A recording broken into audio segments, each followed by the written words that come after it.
نعم، بارك الله فيكم.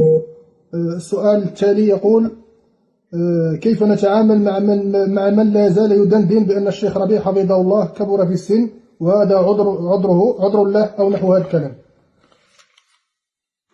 الذي يقول هذا الكلام وإن لم يدندن به صاحب هوى كائنا من كان، يريد أن يقطع الأمة عن علماء السنة ويشكك في أحكامهم ونقدهم، بئس ما قال، وإنه ليعد مجرما.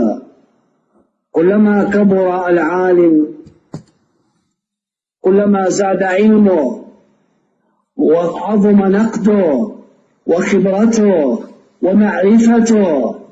الشيخ ربيع بن هادي المدخلي لكل من قد عرفه يتمتع بذكاء وقاد، ويتمتع بفطنة قوية، ويتمتع بعلمية عظيمة، ويتمتع فيما نحسب بديانة وورع.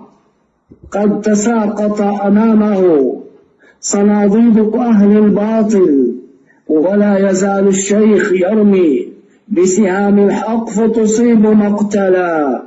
كبر، تقول كبر أيها المجرم، كبر على طاعة وعلم، ولا يزال باقيا يبث الحق وينتصر له.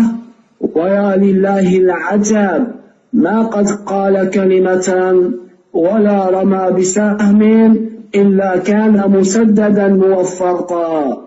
قال شيخنا العلامة مقبل الوادي: الشيخ ربيع يعتبر آية من آيات الله في معرفة الحزبيين، ومن قال لكم العلامة ربيع أنه حزبي فهو حزبي. ستذكرون، فقد يكون الرجل ليس له أتباع، فإذا صار له أتباع صاح بما يعتقد. انظر إلى معرفة قدر هذا العالم عند إخوانه من العلماء. أما الجهال السفهاء فلا عبرة بهم ولا يساوون شيئا.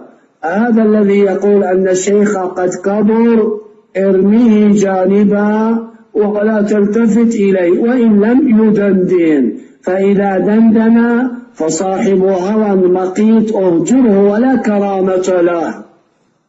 نعم.